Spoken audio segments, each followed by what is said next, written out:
Antes de que mi papá fuera a prisión, era un traficante de narcóticos de varios tipos. Recuerdo mudarme a través del área metropolitana de Dallas de una casa caliente a otra. Eventualmente, su vida de crimen lo alcanzó y fue sentenciado a 20 años tras las rejas, solo un mes antes de mi 5º cumpleaños y mis primeros días de escuela. Supongo que fue unos 8 meses antes de su encarcelamiento que ocurrió el siguiente evento. Ahora, antes de seguir adelante, debo decir que mi papá era bastante fanfarrón con su comportamiento. Tenía un pequeño grupo de compinches bocones que se aprovechaban de él y nunca dudaba en presumir su dinero. Supongo que, en retrospectiva, se habría dado cuenta del objetivo que estaba poniendo en su espalda, pero en el momento estaba viviendo demasiado a lo grande como para importarle. La noche en cuestión la recuerdo vívidamente y con detalle. Hacía frío, y la calefacción dentro no estaba haciendo un buen trabajo para calmar mis escalofríos. Por lo tanto, estaba usando un abrigo y acurrucado junto a mi madre en el sofá en la sala de estar, que estaba en la pared adyacente a la puerta principal. Mi hermano del medio, que tenía casi 2 años en ese momento, estaba en la alfombra frente a nosotros jugando con juguetes, y mi papá estaba en el otro extremo del sofá contando lo que parecía ser una gran pila de billetes de $100. Mi madre me estaba contando un cuento de hadas que estaba inventando sobre la marcha, y yo estaba acariciando su vientre, ya que estaba embarazada de lo que eventualmente sería mi hermano menor. De repente, se escucharon golpes en la puerta principal. La puerta de entrada a mi derecha fue pateada de sus bisagras, y 3 hombres con pasamontañas irrumpieron por su marco vacío, con armas desenfundadas. Comenzaron a dar órdenes. Al suelo, hijos de puta! Todo comenzó a girar y el tiempo pareció ralentizarse mientras mi joven mente intentaba comprender lo que estaba sucediendo. Un hombre se quedó vigilando, apuntándonos con una pistola, mientras los otros 2 saqueaban la casa buscando el escondite de mi papá. Frustrados por una búsqueda infructuosa, regresaron a la sala y agarraron a mi madre embarazada por el brazo, arrastrándola al pasillo mientras le gritaban que les dijera dónde estaban las cosas. Entre sollozos, ella informó que había una caja fuerte en el baño. La obligaron a llevarlos hasta las llaves y de vuelta a la caja fuerte, donde, a punta de pistola, la forzaron a abrirla. Desafortunadamente, sus manos empezaron a temblar y, como resultado, terminó dejando caer la llave en el conducto de ventilación. Enfurecido, el hombre enmascarado detrás de ella le golpeó la cabeza con la culata de su pistola, lo que le causó desmayarse por el impacto.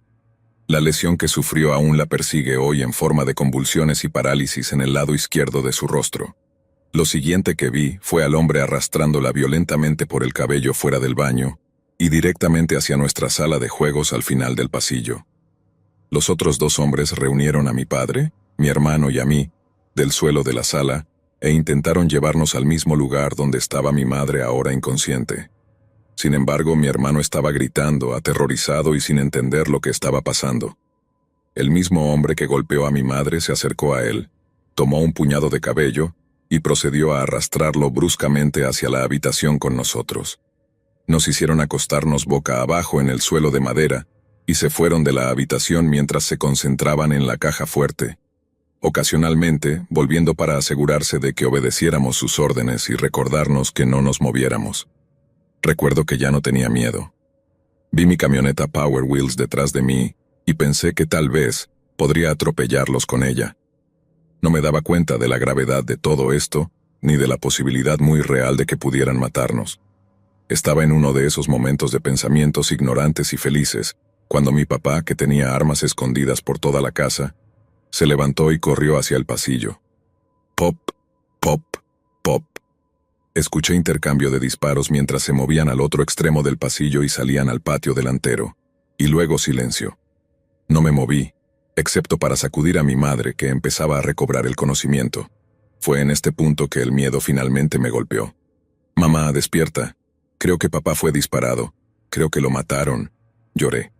Un momento después, aunque pareció ser horas, mi papá apareció ileso en la puerta de la sala de juegos y nos dijo que era seguro levantarnos. La policía llegó poco después, avisada por los vecinos que escucharon los disparos.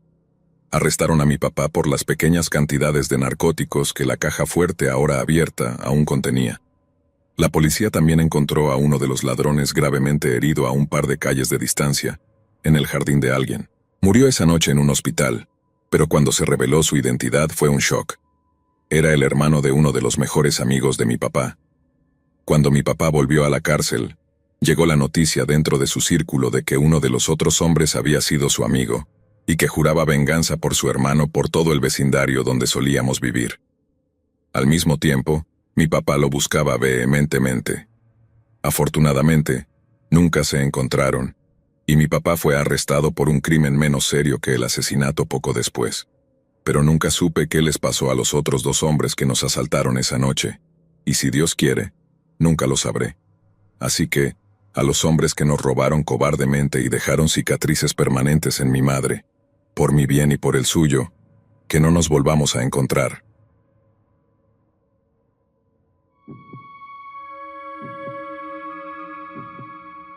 Hace unos meses, una amiga mía en la Marina recibió órdenes de ser destinada en Virginia. Ella había intentado durante un tiempo encontrar un inquilino para su casa, pero no tuvo éxito. Aún esperanzada, me ofreció quedarme en la casa gratis si la ayudaba a encontrar un inquilino y mantener el lugar. Además, tuvo que dejar a uno de sus gatos atrás, ya que no tenía espacio para llevarlo. Originalmente estaba bastante emocionado de vivir en una casa gratis. Vivo en los barracones y puede ser agobiante estar en una pequeña habitación con otra persona, así que acepté. Sin embargo, cuando llegué a la casa, me decepcioné mucho. La casa era grande, pero estaba muy descuidada. Había basura por todas partes, polvo cubría todo, las pulgas estaban por todos lados y definitivamente olía a gatos. Esto me sorprendió bastante, ya que mi amiga parecía ser una persona bastante limpia. Estaba tristemente equivocado. Aún así, me mantuve algo esperanzado. Sería simple reunir a algunos amigos para limpiar el lugar y hacerlo cómodo. La ayudé a terminar de empacar y nos sentamos a charlar un rato. Fue entonces cuando me contó sobre su ex. Él era del ejército, como yo, pero en una unidad diferente a la mía. Originalmente había sido encantador según ella, pero se volvió inestable por alguna razón. Cuando ella decidió terminar con él y le dio 2 semanas para irse, él se volvió insoportablemente molesto e infantil, escondiendo sus botas, aterrorizando a los gatos, dejando el lugar hecho un desastre y estacionando su coche detrás del de ella para que no pudiera salir sin armar un escándalo. Finalmente, él se fue y eso fue todo aparentemente. Después de que ella se fue, prácticamente me mantuve alejado del lugar hasta el día programado para que mis amigos y yo lo limpiáramos, pasando todos los días solo para limpiar la caja de arena del gato y alimentarlo. Sin embargo, una noche, después de cenar con una amiga, ella me ofreció acompañarme a alimentar al gato. Ella era una de las personas que acordó ayudar a limpiar, así que pensé que sería bueno dejarla ver el lugar para planificar lo que necesitábamos hacer. Cuando llegamos a la casa y salimos del coche, recuerdo escuchar un fuerte ruido entre los árboles circundantes. Pensé que era un animal. Al recordarlo, podría haber sido mi memoria empeorando la situación, pero es una parte importante del recuerdo. Mientras caminaba hacia la puerta, me sentí increíblemente incómodo, como si algo estuviera mal y no debería estar allí, pero no quería hacer perder el tiempo a mi amiga, así que lo ignoré. Estaba un poco confundido cuando intenté abrir la puerta. La cerradura de seguridad a veces no funcionaba bien y a menudo no desbloqueaba correctamente, así que solía tener que intentarlo varias veces. Esta vez, sin embargo, la puerta se abrió al primer intento. En ese momento, pensé que era suerte, pero en el fondo de mi mente me pregunté si había olvidado cerrarla. De todas formas, después de entrar, estaba a punto de subir las escaleras para alimentar al gato. Pero cuando intenté encender las luces en la entrada, solo una de las 2 se encendió. La otra no lo hizo. Supuse que se había quemado, pero cuando me acerqué para verlo, pisé un pequeño charco de agua, lo que me sorprendió. Al inspeccionar más de cerca, descubrí que la lámpara estaba completamente llena de agua, y algunas gotas goteaban al suelo. Además, escuché un ligero estruendo que en ese momento asumí que era el aire acondicionado. Sabía que el aire acondicionado estaba justo encima de la entrada en el piso superior, así que pensé que tal vez estaba defectuoso o roto y estaba goteando. Genial, pensé, más problemas que abordar. Aún así estaba allí por un propósito, así que le dije a mi amiga que echara un vistazo al lugar para tener una idea de los suministros que podríamos necesitar para limpiarlo, mientras yo subía a alimentar al gato. Sin embargo, antes de llegar a la mitad de las escaleras, mi amiga me llamó desde abajo. Estaba en la cocina, junto a la puerta trasera que daba al porche, y el vidrio de la ventana de la puerta estaba roto por todo el suelo. Me preguntó si estaba así la última vez que estuve en el lugar, pero podría jurar que no estaba así cuando me fui. Después de todo, solo había estado en el lugar 1 o 2 veces desde que la dueña se fue, y estaba seguro de que una ventana rota habría llamado mi atención. Juzgando por la posición del vidrio, definitivamente había sido roto desde afuera. Lo extraño, sin embargo, era que la puerta aún estaba cerrada. No estaba seguro si alguien estaba en la casa. Le dije a mi amiga que se quedara allí mientras yo revisaba arriba. No tenía armas conmigo y dudo que el lugar tuviera alguna, pero curiosamente mi amiga estaba muy interesada en la colección de espadas y muchas de ellas estaban abajo. Así que tomé una y subí con cuidado, esperando que mis recuerdos de la infancia de pelear con palos pudieran ayudarme. Afortunadamente no había nadie en la casa, pero para estar seguros ambos esperamos afuera mientras llamábamos a la policía. Después de llamar a la policía, llamé a la dueña y le conté todo lo que había pasado. El evidente allanamiento era muy extraño. Nada había sido robado y el lugar no estaba en un peor estado que cuando lo dejé.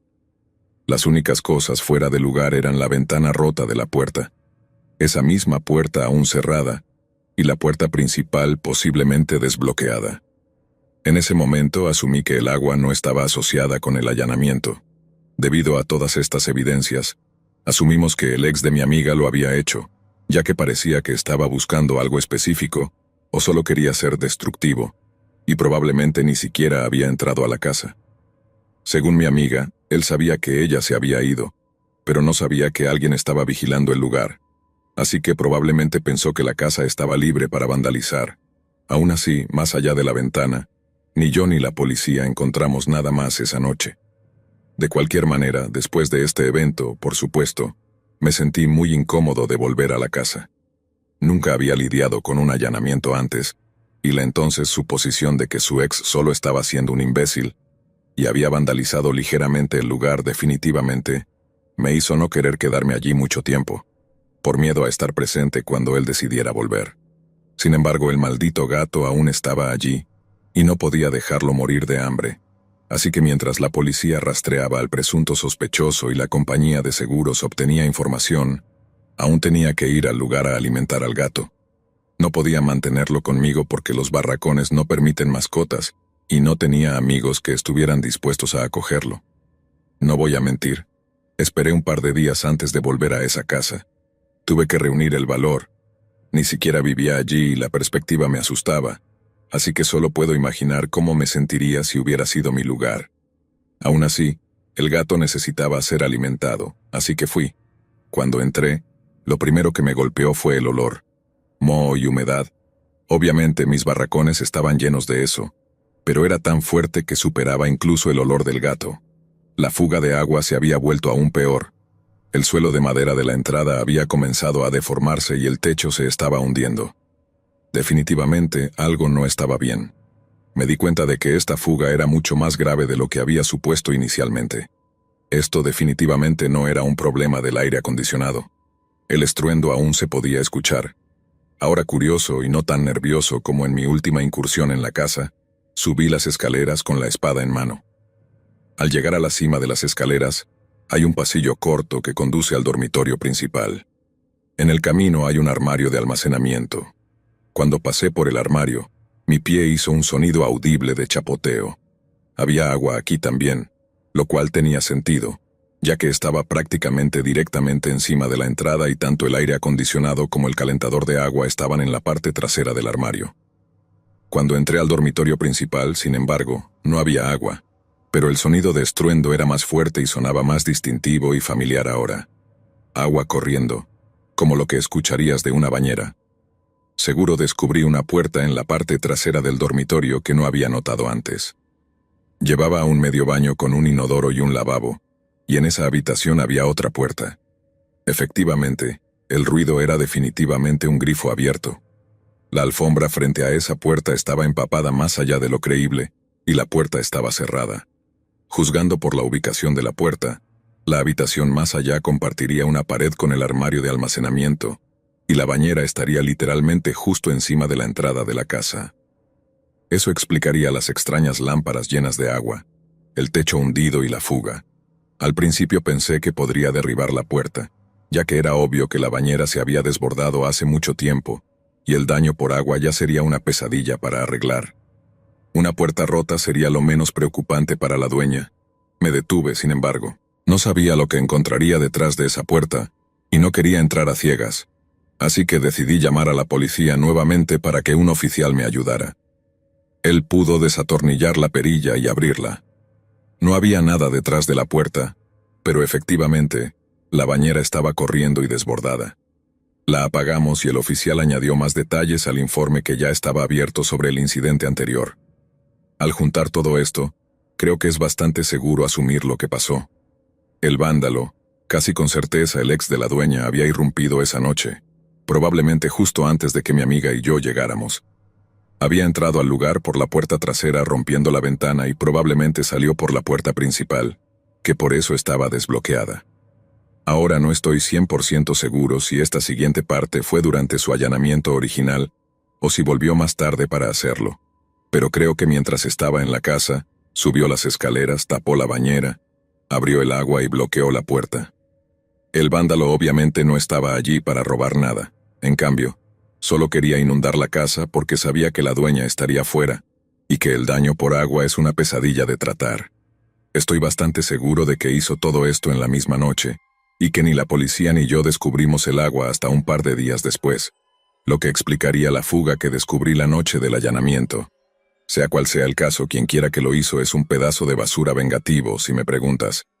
No estoy seguro de si alguna vez lo atraparon o de cualquier cosa que haya pasado después, aunque sé que el gato se escapó por la ventana rota. Le di la llave al agente del seguro y decidí no volver nunca más al lugar. La última vez que escuché, ella encontró nuevos inquilinos para la casa y ha sido arreglada bastante bien sin más problemas.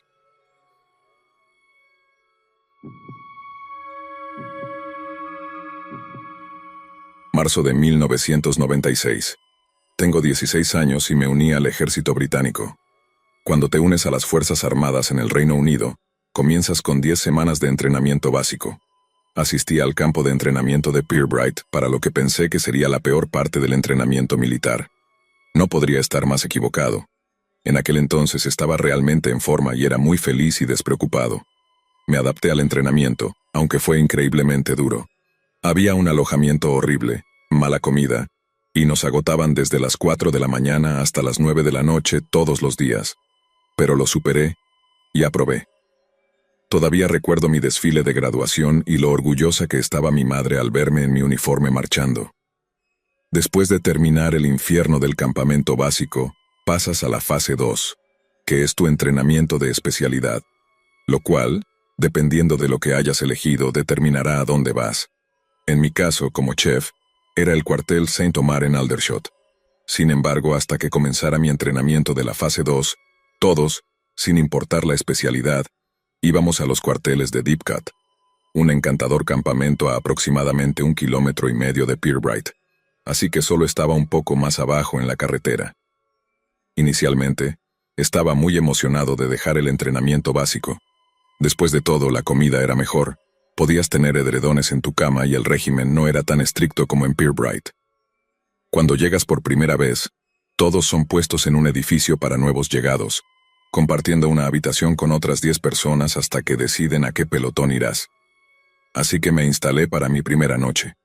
Conocía a algunos de mis compañeros de cuarto de mi pelotón de entrenamiento. Mi primera noche, tuve un vistazo a las realidades de lo que era Didcot. Me desperté alrededor de la 1 de la mañana porque necesitaba ir al baño.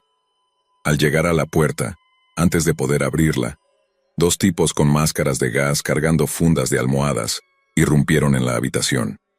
Corrieron directamente hacia la cama del fondo y procedieron a golpear al muchacho que dormía en la cama con lo que parecía, por el contorno, cascos en sus fundas de almohada.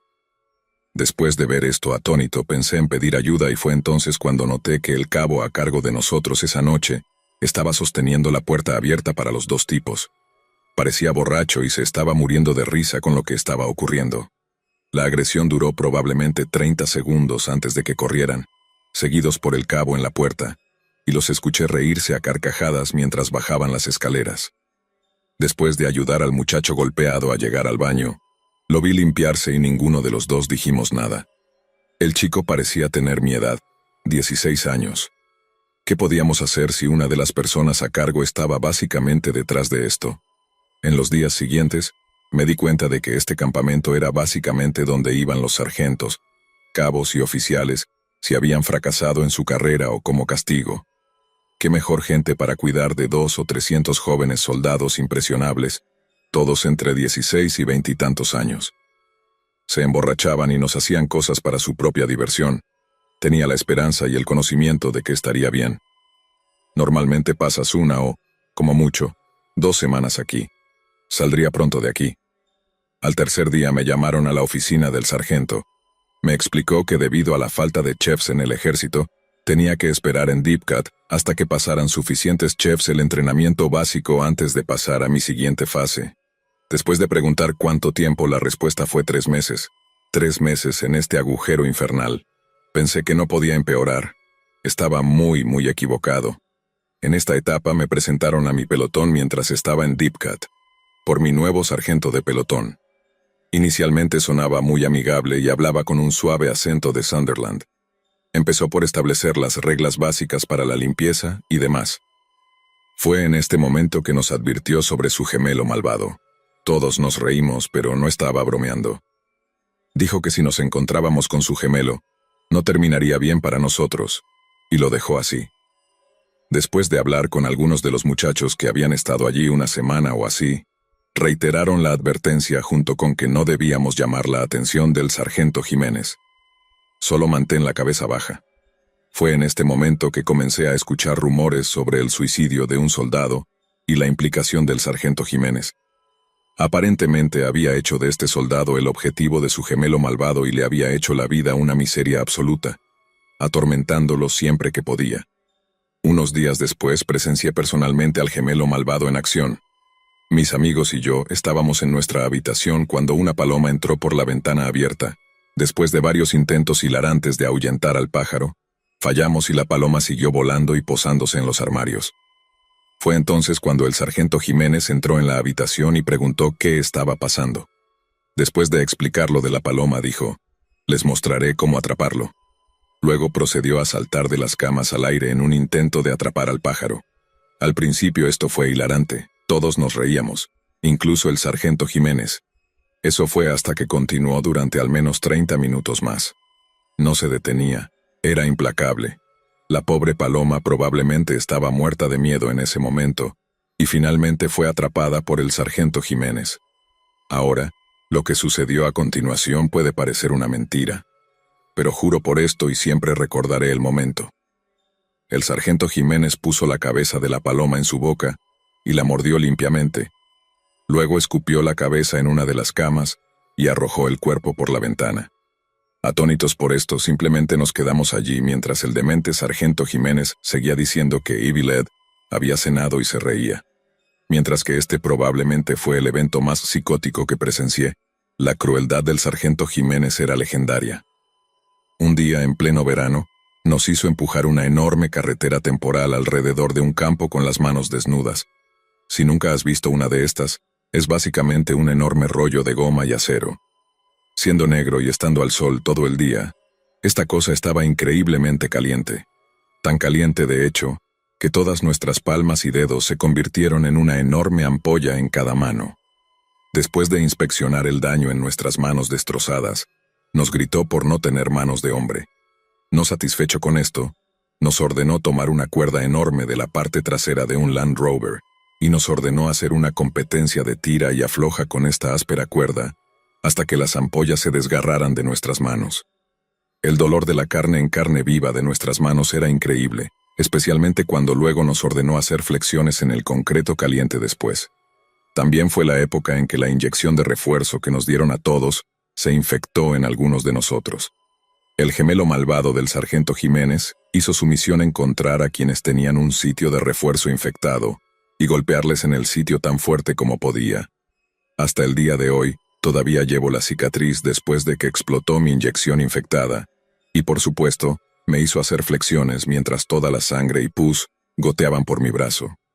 Hacía cosas como esconderse debajo de las camas como un hombre del saco de la vida real, esperando a ver si alguien se atrevería a hablarle al respecto, o se escondía en taquillas vacías o desbloqueadas y hacía lo mismo.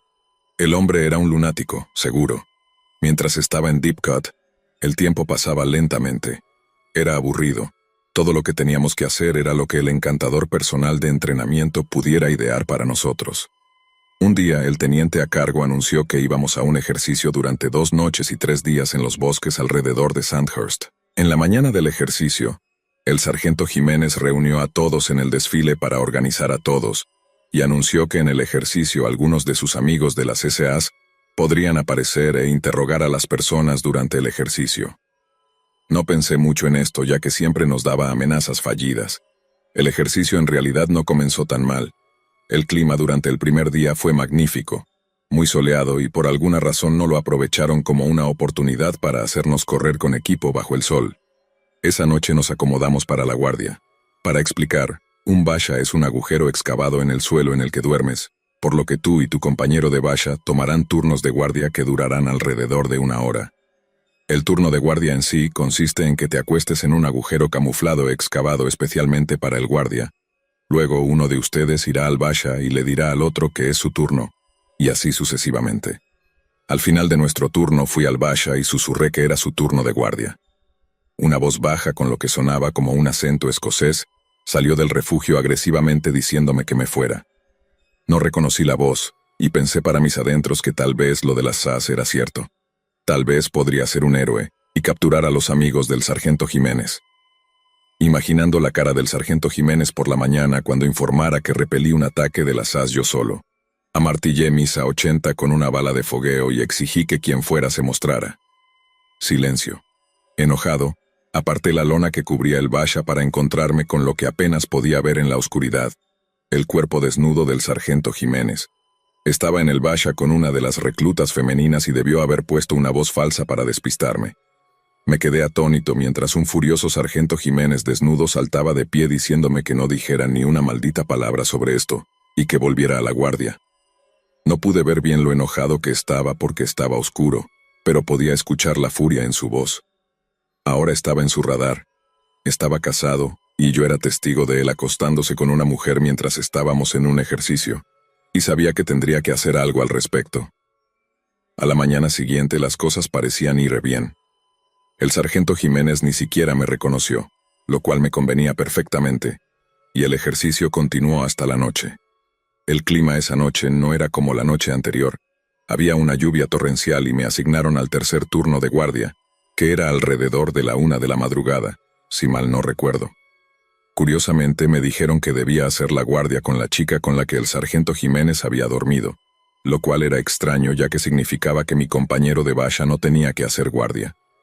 No estoy seguro de por qué, pero no sospeché de este cambio repentino y seguimos con la guardia, charlando en voz baja, aburridos mientras la lluvia golpeaba el material impermeable sobre nosotros. De repente, sentí un tremendo peso caer sobre nuestro dosel, directamente sobre mi espalda.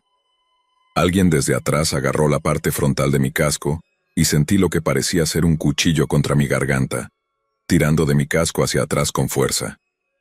Parecía que alguien me estaba golpeando la parte trasera del casco con algo. La persona me exigió que soltara mi rifle en el mismo acento escocés que había escuchado la noche anterior. Tirando de mí de pie, me empujaron hacia el oscuro bosque. Mirando hacia abajo, vislumbré a la chica con la que estaba de guardia, y pude ver lo aterrorizada que estaba cuando cruzamos miradas por un momento, antes de que ella siguiera acostada con las manos detrás del casco. Recuerdo tropezar por el bosque durante probablemente 10 minutos en la oscuridad total, cuando la voz me ordenó acostarme en el suelo. Al caer en lo que era un enorme charco de barro, intenté mantener mi cabeza levantada y alejada del agua fangosa mientras la voz me exigía mi nombre, rango y número, los cuales le di. Respondió que no me creía, y me hundió la cabeza en el charco con lo que asumí era su pie. Mirando ligeramente hacia arriba, pude ver 2 pares de botas, así que sabía que debía ser el sargento Jiménez y probablemente uno de los cabos.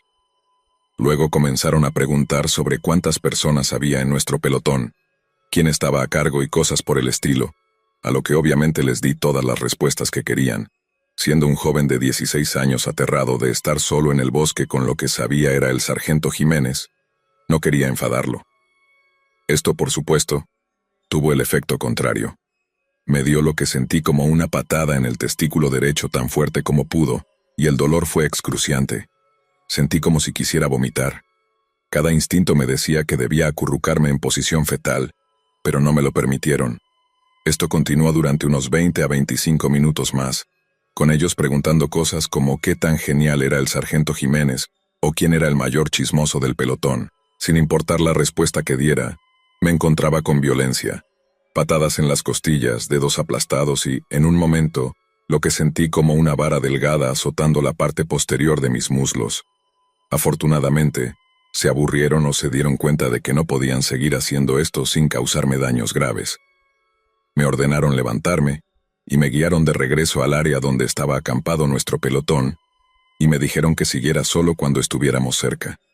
Después de recuperar mi rifle de la chica que estaba sola en guardia, me preguntó qué había pasado. Siempre recordaré esto porque no quería parecer un cobarde. Le dije que no había pasado nada, solo me hicieron algunas preguntas. Sin embargo, por dentro estaba llorando, solo quería volver a casa con mi mamá. Suena patético, pero me sentía violado. A la mañana siguiente fue el final del ejercicio.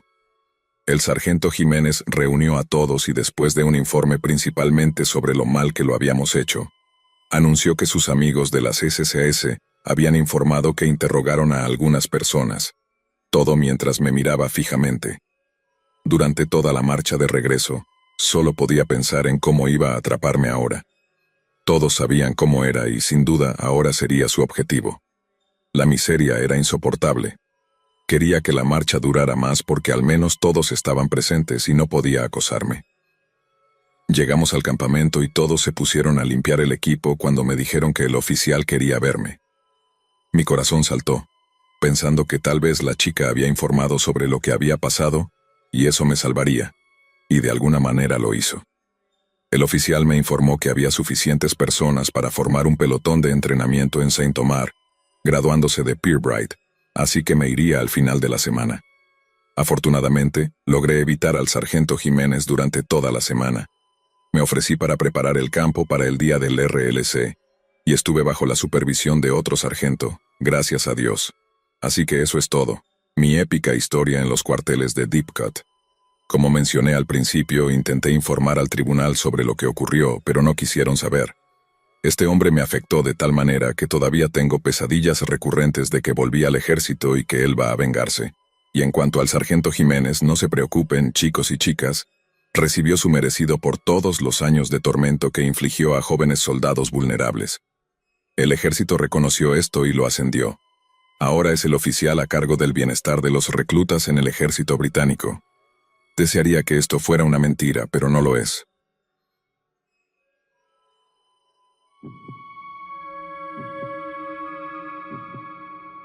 Aterricé en Bangalore hace un tiempo. Al salir del aeropuerto había una ligera llovizna.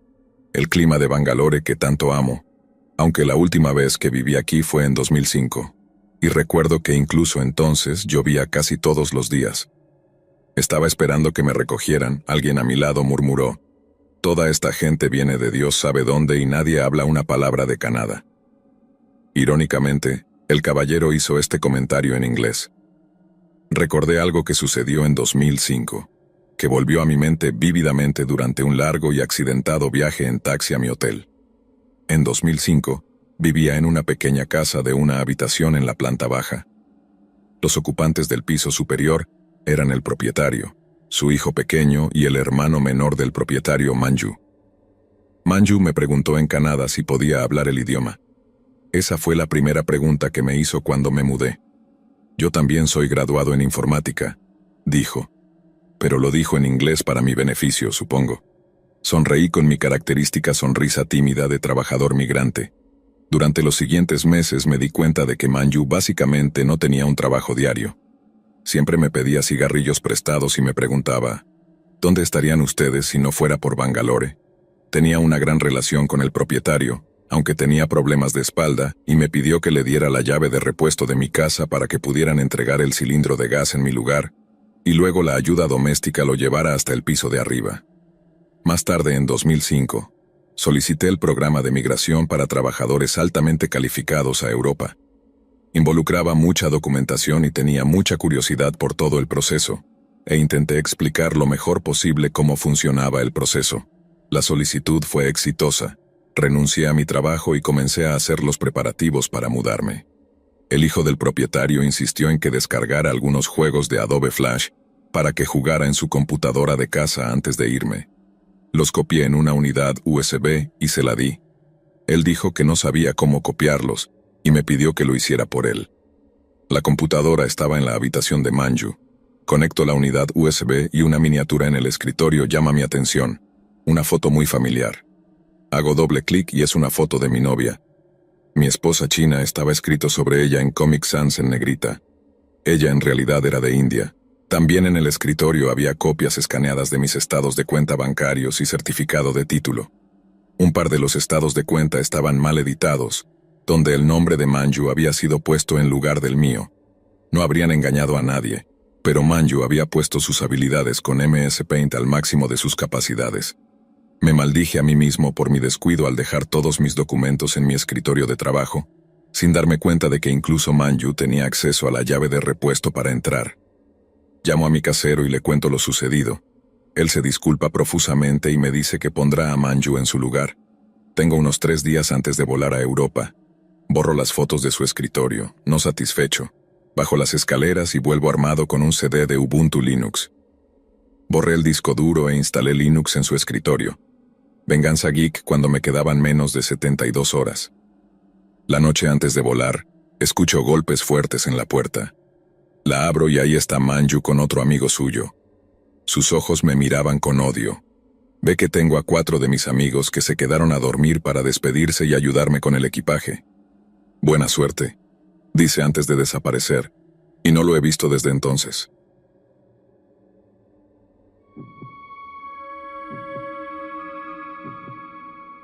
Nunca olvidaré aquellos años en la escuela. Desde el primer día de primaria hasta el último de secundaria, siempre fui un blanco fácil para los matones. Me llamo Fausto, y crecí en una ciudad en México donde asistir al mismo colegio año tras año significaba enfrentar a los mismos chicos que me hacían la vida imposible. Desde que tengo memoria, el bullying era una constante. No había un solo día que pasara sin que alguien se burlara de mí, me golpeara o simplemente me hiciera sentir insignificante. Parecía no tener fin.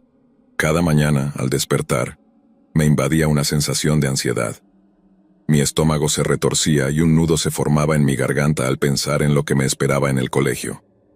Mis padres pensaban que exageraba, que solo eran cosas de niños, y aunque intentaban darme ánimos, no podían entender realmente lo que pasaba.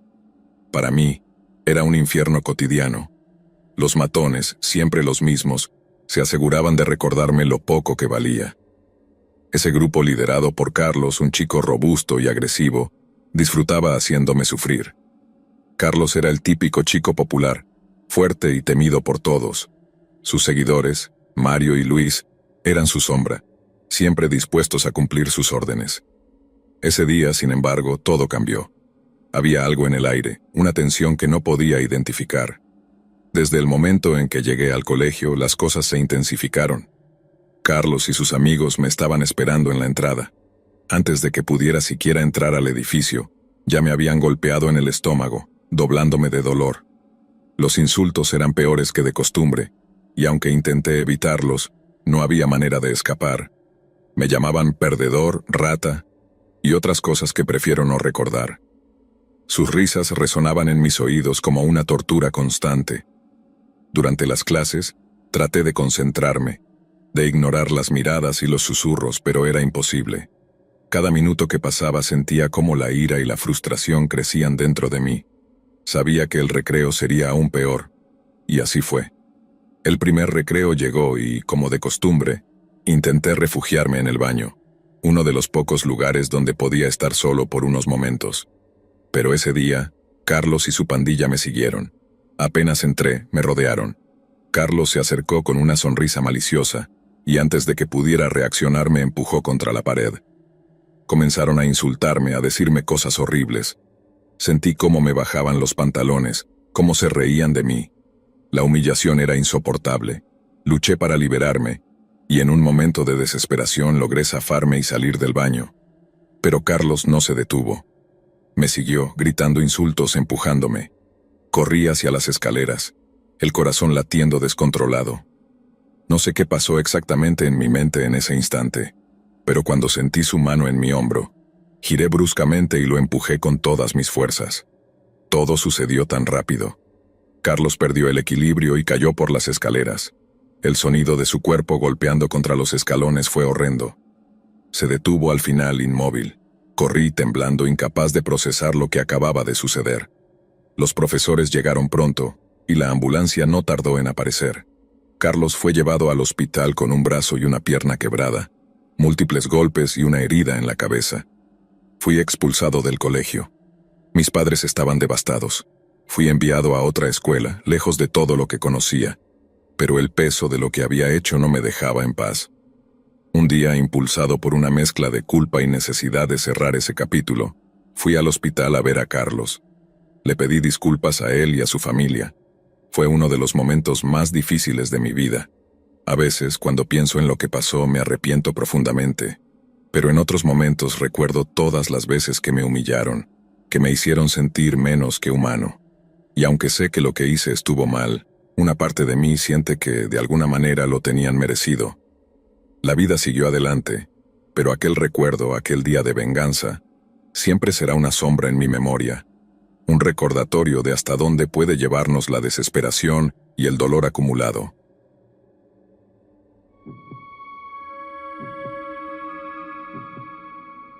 «Qué tipo tan raro», pensé mientras el señor Melluso entraba tambaleándose a mi aula de sexto grado por primera vez.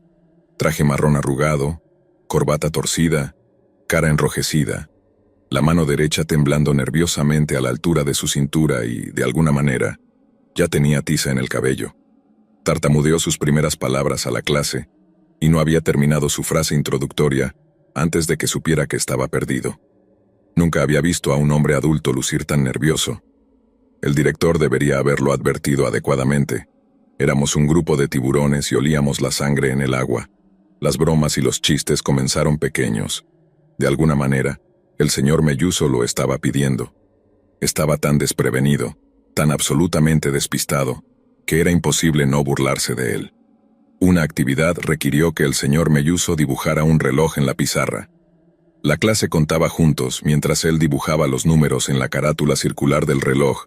1, 2, 3, 4, cada vez más fuerte a medida que avanzaban los números. Y cuando llegamos al 12 seguimos contando. 13, todos gritaron al unísono. El señor Melluso dibujó el 13 en el reloj con tiza blanca. La clase estalló en carcajadas y el señor Melluso se puso rojo de vergüenza.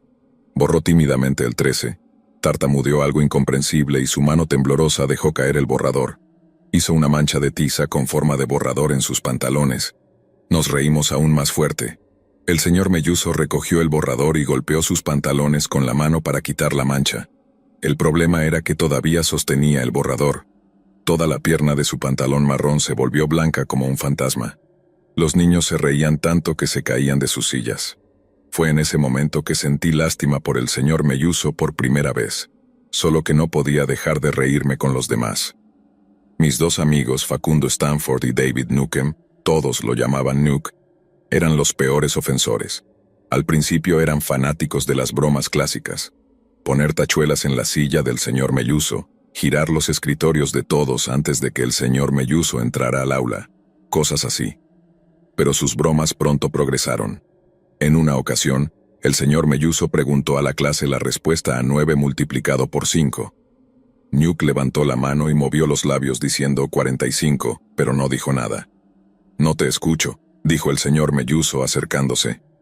Nuke movió los labios de nuevo, luciendo confundido. «Habla más fuerte, por favor», dijo el señor Melluso, a un pie de la cara de Nuke. 45, gritó Nuke en la cara del señor Melluso. El señor Melluso retrocedió de un salto y tropezó con un escritorio cayendo al suelo. Las carcajadas del aula alcanzaron un tono febril y entonces lo vimos. una pequeña mancha líquida en los pantalones del señor Melluso, cerca de la entrepierna. El tipo se había meado. El señor Melluso se levantó tambaleándose y salió corriendo del aula, pero no sin antes tropezar una vez más. La clase estaba en risas, todos menos yo. Esta vez no me reí, pero tampoco defendí al señor Melluso. No le dije a nadie que se callara y dejara en paz al pobre tipo. Simplemente dejé que sucediera. Esa tarde, Nuke, Stanford y yo fuimos llamados a la oficina del director. Nuke y Stanford eran el dúo dinámico de travesuras en el aula, pero yo, al ser amigo de ellos, bueno, supongo que era culpable por asociación. El señor Melluso estaba sentado en la esquina, con su traje y corbata arrugados, el cabello lleno de tiza, mirando al suelo. Detecté el olor a orina en el aire y Nuke también. Exageradamente se tapó la nariz. La mano del señor Melluso temblaba. El director nos sermoneó durante 10 minutos. Nos señaló con el dedo en el pecho y exigió que dejáramos de acosar al señor Melluso. Habría consecuencias graves si no lo hacíamos. El señor Melluso no dijo nada. Nuke le lanzó una mirada asesina todo el tiempo. No puedo creer que nos delató, susurró Nuke mientras salíamos de la oficina del director. Había veneno en su voz. Nuke y Stanford exigieron venganza y mucha de ella. Rápidamente idearon la broma para acabar con todas las bromas. La venganza definitiva contra el señor Melluso por delatar a los estudiantes. Es un gallina, se burló Nuke. Lo haré mear tanto que se ahogará en sus propios pantalones. Me fui junto con todo el plan, aunque no quería. La verdad es que pensé que mi parte en la broma no era tan importante. Me veía como el conductor de escape en un robo a un banco. No estaba robando el banco, no estaba cometiendo el crimen. Claro, estaba ayudando, pero no era tan grave. Pero mirando atrás ahora fui demasiado débil para decir no a mis amigos. Debería haber dicho no. Pero cuando Nuke y Stanford revisaron el plan, simplemente asentí y dije, ok. Mi parte era fácil y el señor Melluso ni siquiera sabría que estuve allí. De alguna manera eso lo hacía más aceptable. La broma para acabar con todas las bromas ocurrió un martes por la noche. Nuke llamó al señor Melluso y fingió ser el señor Nukem, exigiendo una conferencia entre padres y maestros en la casa de los Nukem. El señor Melluso debería haber sabido mejor, pero aceptó ir a la casa de los Nukem para una charla sobre el comportamiento reciente de David. Todo estaba listo. Los padres de Nuke no estaban en casa esa noche. Solo éramos yo, Nuke y Stanford. Me senté en el sótano junto a la caja de fusibles. Stanford estaba sentado a mi lado, incapaz de contener sus risitas. Escuché el timbre de la puerta y pasos en el piso de arriba. La puerta se abrió y 2 pares de pasos caminaron hacia la sala de estar. Nuke y el señor Melluso estaban sentados en el sofá. Esperé mi señal y llegó 1 minuto después un fuerte estruendo. Nuke acababa de volcar accidentalmente la lámpara. Apagué el interruptor principal de la casa. Toda la casa se quedó a oscuras. Más pasos.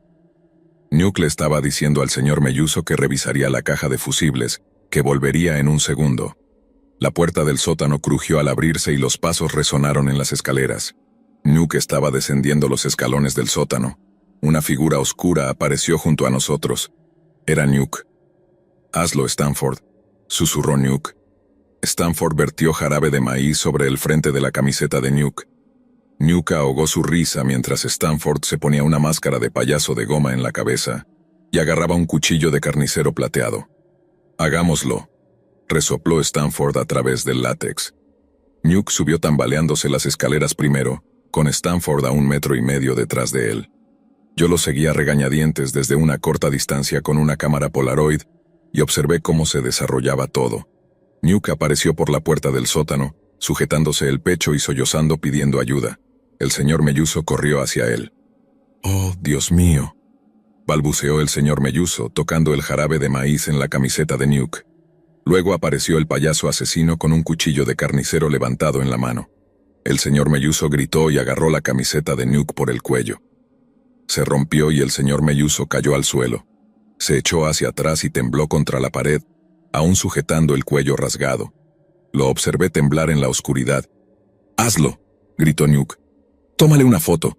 Llevé la cámara a mi cara, pero no pude hacerlo. Stanford hizo ruidos de monstruo y se acercó más al señor Melluso. Nuestro profesor suplente sollozó en silencio. «¡Jesucristo!», dijo Nuke. señalando al señor Melluso.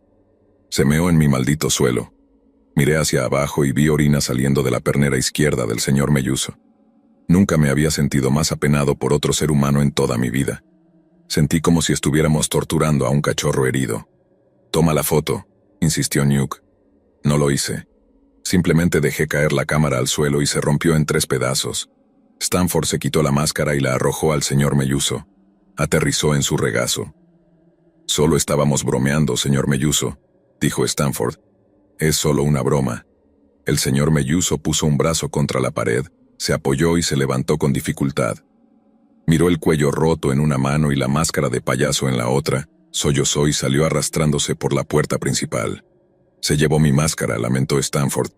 «Déjalo quedarse con la maldita cosa», murmuró Nuke. El señor Melluso no estaba en la escuela al día siguiente. De hecho, nunca volvió. Nuke, Stanford y yo esperábamos cada día ser llamados a la oficina del director para responder por nuestra broma, pero esa llamada nunca llegó. A nuestra clase le asignaron un nuevo profesor suplente y la vida en 6º grado continuó. 3 semanas después llegó un paquete para nuestra clase. Era una pila de tareas de matemáticas que el señor Melluso había calificado pero nunca nos había devuelto. El sustituto nos devolvió las hojas de trabajo, cada una meticulosamente marcada y calificada, pero las de Nuke y Stanford no estaban marcadas como las del resto de la clase. No había tachaduras ni correcciones. El señor Melluso solo había escrito lo mismo en cada uno de sus ensayos con tinta roja llamativa. «Buen trabajo. Espero ver más de ustedes pronto». No recibí ninguna hoja de trabajo. Rápidamente hojeé mi carpeta y encontré la hoja sin completar. Nunca había estado tan feliz de haber olvidado hacer mi tarea. «¡Qué montón de basura!», se burló Nuke. Arrugó la hoja y la tiró al suelo. Stanford hizo lo mismo. Deslicé mi hoja sin completar de vuelta en mi carpeta y me pregunté qué estaría haciendo el señor Melluso en ese momento. Tal vez estaba sentado solo, con la mano temblando nerviosamente a su lado y lágrimas corriendo por sus mejillas. O tal vez estaba afilando un hacha. Me estremecí, pero la imagen no se fue de mi cabeza. Puse mi cabeza sobre mi carpeta y cerré los ojos. «Lo siento, señor Melluso», susurré a nadie. «Lo siento mucho». Durante años esperé que llegara la venganza del señor Melluso. Esperaba que apareciera de repente desde una esquina oscura en la calle, o a menudo me lo imaginaba poniéndose esa máscara de payaso y apareciendo al pie de mi cama con ese hacha que estaba afilando en mi sueño. Su mano derecha temblaba como de costumbre, pero luego se tensaba alrededor del mango de madera y clavaba el hacha profundamente en mi pecho. Probablemente me lo merecía por lo que le hicimos, pero nunca vino. Crecí, me gradué de la secundaria y luego de la universidad. Me casé y conseguí un buen trabajo. Nuke y Stanford no fueron tan afortunados. Nuke se destrozó las rodillas en la secundaria y perdió su beca de fútbol. La cocaína fue su medicina y su mecanismo de afrontamiento. Aún fue a la universidad, pero abandonó después de un semestre. Nuke volvió a casa y vendía drogas desde el sótano de sus padres, eventualmente vendiéndole a un policía encubierto. Resistió el arresto, huyó en su coche con su novia y estrelló su coche contra un poste. La novia de Nuke salió volando por el parabrisas y murió en el lugar. Mi amigo de la infancia ahora está en la cárcel, y los doctores dicen que nunca volverá a caminar. Stanford se graduó de la universidad y de inmediato se comprometió. 2 meses después, su esposa fue diagnosticada con esclerosis múltiple. Enfrentado a abrumadoras facturas médicas, Stanford malversó dinero de su empresa y fue capturado de inmediato. Semanas después, la hija de Stanford fue aplastada debajo de una unidad de entretenimiento que cayó en la casa familiar. Sobrevivió, pero quedó paralizada del cuello hacia abajo. Stanford tomó una enorme póliza de seguro y se tiró de un edificio. Recibí una carta de Nuke no hace mucho tiempo. Ha estado leyendo mucho mientras está en la cárcel, libros sobre maldiciones y brujería. Está convencido de que el señor Melluso usó tácticas sobrenaturales para vengarse de él y de Stanford. «Melluso nos hechizó», escribió Nuke. «Se fue de mi casa esa noche con un pedazo de mi camisa y la máscara de Stanford. Si alguien tiene un objeto que te pertenece, puede usar brujería para lanzar una maldición. Eso explica por qué tú estás completamente bien, mi vida es una mierda y Stanford está muerto. Solo piénsalo». Lo pensé. Pensé que era una tontería. Una semana después, Vi al señor Melluso en un bar de mala muerte a kilómetros de la ciudad, en un viejo camino rural. Al menos pensé que era él. Estaba desplomado en una cabina de la esquina, medio borracho, con 3 hojas al viento. Todavía llevaba ese traje marrón raído, pero parecía que había envejecido 40 años. Su mano derecha temblaba ansiosamente sobre la mesa. Observé cómo el hombre se levantaba tambaleándose y se dirigía hacia la puerta. Era el mismo tambaleo de un nervioso profesor suplente de hace 20 años. Seguí al hombre afuera. Era una noche ventosa. Encendí un cigarrillo y observé con curiosidad cómo el hombre borracho se apoyaba contra una pared e intentaba encender su propio cigarrillo. Luchaba mucho para mantener su encendedor encendido en la brisa. Se seguía apagando. Me acerqué y le ofrecí mi encendedor. Se encendió de inmediato. El humo danzaba desde la punta del cigarrillo del hombre. Nos quedamos en silencio y fumamos durante unos minutos. Finalmente pregunté, ¿alguna vez fue profesor suplente en una clase de 6º grado? La cabeza del hombre se congeló. Sus ojos miraron directamente hacia adelante, nunca hacia mí. Inhaló profundamente de su cigarrillo. ¿Es usted el señor Melluso?, pregunté lentamente. Miré a sus ojos, pero el hombre no me miró. No dijo nada por un momento. Dudé si realmente era él. Miré hacia otro lado. Solo quería decir que lo siento, dije. Caminé 6 metros alejándome cuando el hombre me llamó. Gracias por el encendedor. Me senté en mi coche en el estacionamiento, solo observando al hombre fuera del bar. Pensé en el pasado y en las cosas horribles que le hicimos al señor Melluso. Pensé en Nuke y Stanford y en cómo de mal habían terminado sus vidas. Y luego la carta de Nuke apareció en mi cabeza. Si alguien tiene un objeto que te pertenece, puede usar brujería para lanzar una maldición. Me palpé los bolsillos del pantalón. Solo piénsalo. Me palpé el bolsillo de la sudadera. Melluso nos hechizó. Me palpé los bolsillos del pantalón de nuevo y finalmente lo sentí. No lo había sentido la primera vez. El encendedor. Gracias a Dios.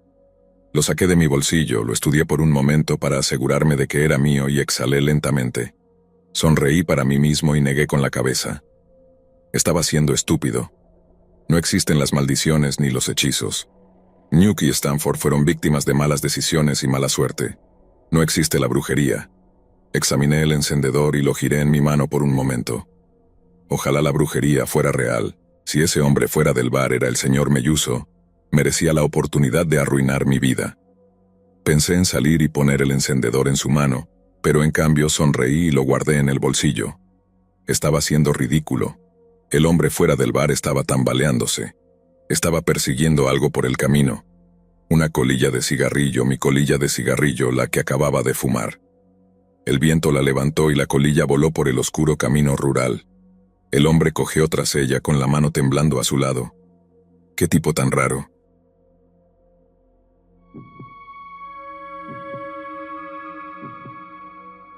Esta historia no es mía, sino de mi padre. Me la contó una noche mientras estábamos en la sala de nuestra casa, y aunque dice que solo es una historia, sé que para él es más que eso. No se siente orgulloso de lo que hizo, y hasta el día de hoy le cuesta hablar del tema. A veces lo veo en sus ojos, en la manera en que su mirada se pierde, que todavía lo persigue el recuerdo de aquella noche. Mi padre, Germán, vivía con su madre en un apartamento alquilado en una ciudad de Alemania. Era un lugar modesto, pero para ellos dos era un hogar. El edificio era antiguo, con pisos de madera que crujían con cada paso y paredes tan delgadas que podías escuchar las conversaciones de los vecinos. Germán siempre recordará el olor a humedad mezclado con el aroma a café que su madre preparaba cada mañana antes de irse a trabajar. Ella era una mujer fuerte, trabajadora y, sobre todo, protectora. Hacía lo que podía para mantener a flote a su pequeña familia. El apartamento, aunque pequeño, estaba lleno de recuerdos y momentos felices. Las paredes del salón estaban decoradas con fotos de Germán y su madre, instantáneas de cumpleaños, vacaciones y momentos especiales que compartieron juntos. Había una calidez en el hogar que hacía olvidar las dificultades económicas y las largas horas que su madre pasaba trabajando. Ella trabajaba en una tienda de comestibles local, un trabajo duro y mal pagado, pero lo hacía con dedicación y amor por su hijo. Fue en su trabajo donde conoció a un hombre que cambiaría sus vidas para siempre. Al principio, este hombre parecía encantador. Se llamaba Hans y era un cliente regular en la tienda. Siempre se detenía a charlar con la madre de Germán, haciéndola reír y olvidarse por un momento de sus problemas. Hans era alto, con una presencia imponente y una sonrisa que parecía sincera. Poco a poco, fue ganándose su confianza y afecto. Empezaron a verse fuera del trabajo, a compartir cenas y paseos por la ciudad. Para Germán, Hans se convirtió en una figura paterna que nunca había tenido. Al principio, parecía que Hans iba a ser el padre que siempre había deseado, alguien que los cuidaría y protegería. Al principio todo parecía mejorar. Hans se mudó al apartamento con ellos, y durante un tiempo la vida fue buena. Hans traía regalos para Germán, lo llevaba al parque y jugaba con él. Germán empezó a llamarlo papá, y por un tiempo todo pareció perfecto. Hans y la madre de Germán estaban felices, y él también. La casa estaba llena de risas y amor. Germán sentía que finalmente tenía la familia que siempre había deseado. Sin embargo, con el tiempo, el verdadero carácter de Hans salió a la luz. Empezó a mostrar actitudes violentas, primero levantando la voz, y luego enojándose por cosas triviales, como cómo iba vestida su madre. Los primeros signos fueron sutiles, casi imperceptibles. Hans se molestaba por cosas pequeñas, como la manera en que su madre cocinaba o cómo organizaba la casa. Germán notaba estas cosas, pero trataba de ignorarlas, pensando que eran solo pequeños desacuerdos normales en cualquier relación. Los insultos no tardaron en llegar, seguidos por amenazas, y finalmente, golpes. Germán creció viendo a su madre ser maltratada y humillada por aquel hombre al que una vez llamó padre. La violencia se convirtió en una rutina diaria, un ciclo de miedo y dolor que no parecía tener fin. Cada vez que Hans bebía, su temperamento se volvía más impredecible. La primera vez que levantó la mano contra su madre, Germán no podía creer lo que veía. Estaba paralizado por el miedo, incapaz de intervenir. Pasaron casi 3 años de esta pesadilla. Germán veía cómo su madre se encogía de miedo cada vez que Hans llegaba a casa. No importaba cuán tarde fuera, siempre regresaba en un estado deplorable, ebrio y bajo los efectos de la cocaína. Germán intentaba mantenerse fuera de su camino, encerrándose en su habitación y tratando de bloquear los gritos y el ruido de los golpes. Pero una noche, todo cambió. Era una noche fría y oscura. Germán estaba en su habitación, intentando estudiar para un examen. La luz de su lámpara era lo único que iluminaba el cuarto, proyectando sombras inquietantes en las paredes. De repente, escuchó los gritos. Eran más fuertes que de costumbre, más desesperados. Corrió hacia la sala y vio a su padrastro golpeando a su madre con un cinturón. Cada golpe resonaba en el apartamento, y los gritos de su madre perforaban el alma de Germán. El hombre estaba fuera de control, y su madre estaba indefensa, acurrucada en el suelo, intentando protegerse. La rabia que Germán había acumulado durante años explotó en ese momento. Sin pensarlo, corrió hacia su padrastro y lo empujó con todas sus fuerzas. El hombre, sorprendido, cayó al suelo, pero eso no detuvo a Germán. La rabia lo cegaba y lo único que podía pensar era en detener el dolor, en proteger a su madre. Comenzó a golpearlo con una furia que nunca antes había sentido. Cada golpe estaba cargado de años de miedo, de humillación, de impotencia. Le golpeó la cabeza una y otra vez hasta que la sangre comenzó a manar y su padrastro quedó inconsciente. Fue entonces cuando su madre, a pesar de su dolor, lo detuvo. Germán, cubierto de sangre y temblando, miró a su padrastro tirado en el suelo, ensangrentado e inmóvil. En ese momento escucharon las sirenas de la policía y la ambulancia acercándose. Los vecinos, alarmados por los gritos y el ruido, habían llamado a las autoridades. La policía llegó y Germán fue arrestado. Lo llevaron a la comisaría y desde allí vio cómo su madre era atendida por los paramédicos y cómo su padrastro era llevado al hospital. El hombre falleció una semana después, sin haber recuperado la conciencia. Germán fue juzgado y condenado a 5 años de prisión. Durante ese tiempo se arrepintió profundamente de lo que había hecho. Los ataques de pánico lo acosaban, especialmente por las noches, cuando los recuerdos volvían con más fuerza. Sin embargo, también sabía que había actuado por desesperación, por proteger a su madre de un monstruo que había destruido su infancia. En prisión, Germán tuvo mucho tiempo para reflexionar sobre lo sucedido. Cada noche, al cerrar los ojos, revivía los momentos de esa fatídica noche. Escuchaba los gritos de su madre. Sentía la rabia y el miedo que lo habían consumido. Intentaba encontrar paz en la rutina diaria de la prisión, pero los recuerdos lo seguían como una sombra. Hablaba con otros reclusos, muchos de los cuales tenían historias similares de violencia y desesperación. Estos encuentros lo ayudaron a entender que no estaba solo en su dolor, pero también le recordaron que la violencia nunca es la solución. Los 5 años en prisión fueron una mezcla de arrepentimiento y redención. Participó en programas de rehabilitación, asistió a sesiones de terapia y trató de encontrar una manera de vivir con lo que había hecho.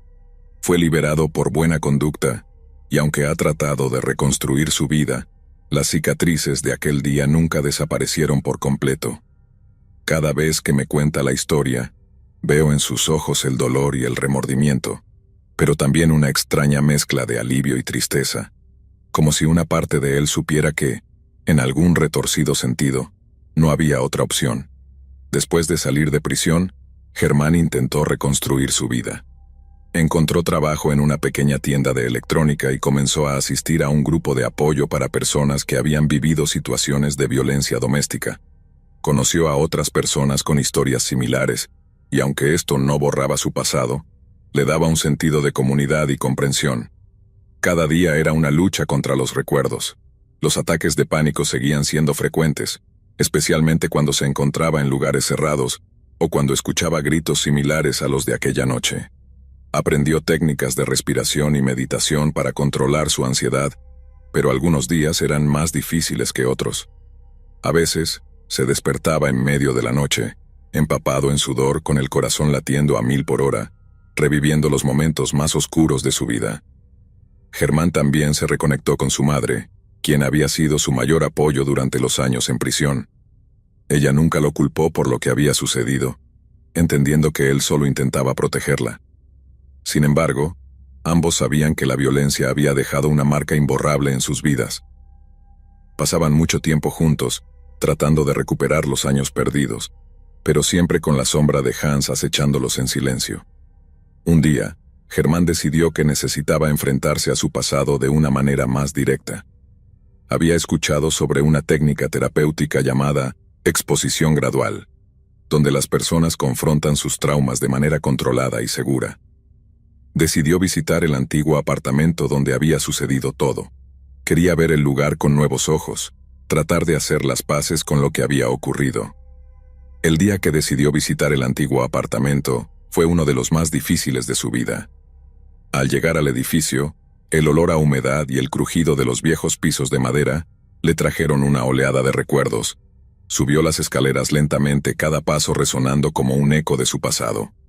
Cuando llegó a la puerta del apartamento, se quedó allí por un momento, respirando hondo y tratando de calmar su corazón acelerado.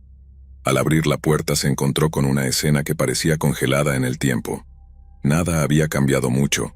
Los mismos muebles, las mismas fotos en las paredes.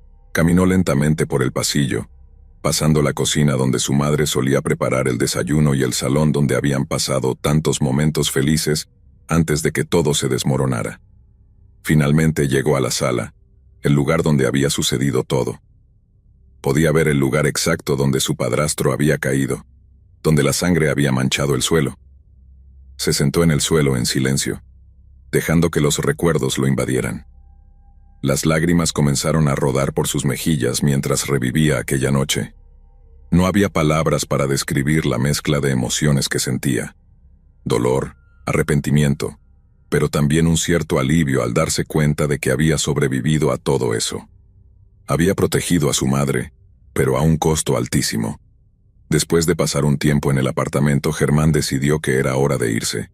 Cerró la puerta detrás de él, dejando atrás una parte de su pasado. Sabía que el camino hacia la sanación sería largo y difícil, pero este era un paso importante. La visita al apartamento le permitió confrontar sus demonios y, de alguna manera, comenzar a liberarse de ellos. Con el tiempo, Germán continuó trabajando en su recuperación. Asistía regularmente a terapia y seguía participando en el grupo de apoyo. Comenzó a escribir un diario, plasmando sus pensamientos y emociones, lo que le ayudaba a procesar lo sucedido.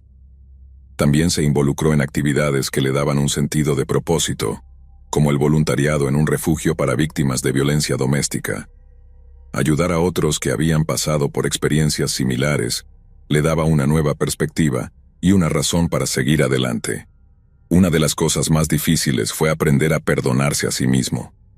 Aunque sabía que había actuado en defensa de su madre, el acto de violencia que cometió lo perseguía constantemente. La terapia lo ayudó a entender que, aunque lo que hizo no estaba bien, no lo definía como persona. Aprendió a reconocer su humanidad, su capacidad de cometer errores y su deseo de mejorar. Las relaciones con otras personas también fueron un desafío. Germán se encontró luchando por confiar en los demás, temiendo que cualquier persona nueva en su vida pudiera convertirse en una amenaza. Sin embargo, lentamente, comenzó a abrirse. Conoció a personas que eran comprensivas y pacientes, y con el tiempo formó amistades que lo apoyaron en su camino hacia la recuperación. Un aspecto crucial de su sanación fue la relación con su madre. Los años de abuso habían dejado cicatrices profundas en ambos, y aunque su madre nunca lo culpó por lo que sucedió, ambos sabían que había una herida que necesitaba tiempo para sanar. Pasaron muchas horas hablando, llorando y apoyándose mutuamente. Su madre también asistió a terapia, y juntos, trabajaron en reconstruir su relación y encontrar una nueva normalidad. A pesar de todo el progreso que hizo, los ataques de pánico nunca desaparecieron por completo. Había momentos en los que se sentía atrapado por el miedo, reviviendo la violencia y el terror de su pasado. Pero con el tiempo, aprendió a manejar estos episodios, utilizando las técnicas de respiración y meditación que había aprendido en terapia. También encontró consuelo en la naturaleza, pasando tiempo al aire libre, donde podía encontrar un momento de paz lejos del bullicio de la ciudad. Germán nunca dejó de sentir remordimiento por lo que hizo, pero aprendió a vivir con ello. Comprendió que aunque no podía cambiar el pasado, podía decidir cómo vivir su vida a partir de entonces. Se dedicó a ser una persona mejor, a ayudar a otros y a buscar la paz dentro de sí mismo. Aunque el camino no fue fácil, encontró fuerza en su lucha y esperanza en su capacidad de cambiar. En una de las sesiones de terapia, su terapeuta le sugirió que hablara públicamente sobre su experiencia. Al principio, Germán dudó. La idea de revivir su trauma frente a desconocidos le aterrorizaba, pero también sabía que su historia podría ayudar a otros que se encontraban en situaciones similares. Después de mucha reflexión, decidió hacerlo. La primera vez que habló en público fue en una reunión del grupo de apoyo. Contó su historia con honestidad y vulnerabilidad, sin ocultar los detalles dolorosos. Al final, se sintió aliviado y sorprendido por la respuesta positiva de los demás. Muchos se acercaron a agradecerle por compartir su experiencia, diciendo que les había dado esperanza y valor. A partir de ahí, Germán comenzó a participar en más eventos, hablando en escuelas, centros comunitarios y conferencias sobre violencia doméstica. Cada vez que compartía su historia, sentía que liberaba un poco más de la carga que llevaba. Se dio cuenta de que al ayudar a otros, también se ayudaba a sí mismo. Un día, mientras caminaba por el parque, se encontró con una mujer joven que asistía a uno de sus discursos. Ella le contó cómo su historia le había dado el coraje para dejar una relación abusiva y comenzar una nueva vida. Germán se sintió profundamente conmovido y agradecido. Comprendió que, aunque su pasado estaba lleno de dolor, había encontrado una manera de convertir esa oscuridad en luz para los demás. A lo largo de los años, Germán continuó trabajando en su sanación. Estableció una organización sin fines de lucro para ayudar a víctimas de violencia doméstica, ofreciendo recursos y apoyo para aquellos que necesitaban escapar de situaciones peligrosas. También creó talleres y programas educativos para enseñar a las personas sobre los signos de abuso y cómo buscar ayuda. Aunque la herida de aquella noche nunca se cerrará por completo, Germán encontró una nueva forma de vivir. Transformó su dolor en acción, su remordimiento en compasión, y su historia en una fuente de inspiración y esperanza para otros. Cada día era un recordatorio de su lucha, pero también de su resiliencia y capacidad para cambiar. Mi padre siempre dice que no se siente orgulloso de lo que hizo, pero yo sé que ha encontrado una manera de redimirse. Su historia no es solo un recuerdo aterrador, sino también una lección sobre la importancia de la empatía, el perdón y la capacidad humana de superar incluso los momentos más oscuros. Su viaje de sanación continúa, y aunque el camino es largo, ha demostrado que es posible encontrar la luz, incluso en los lugares más oscuros.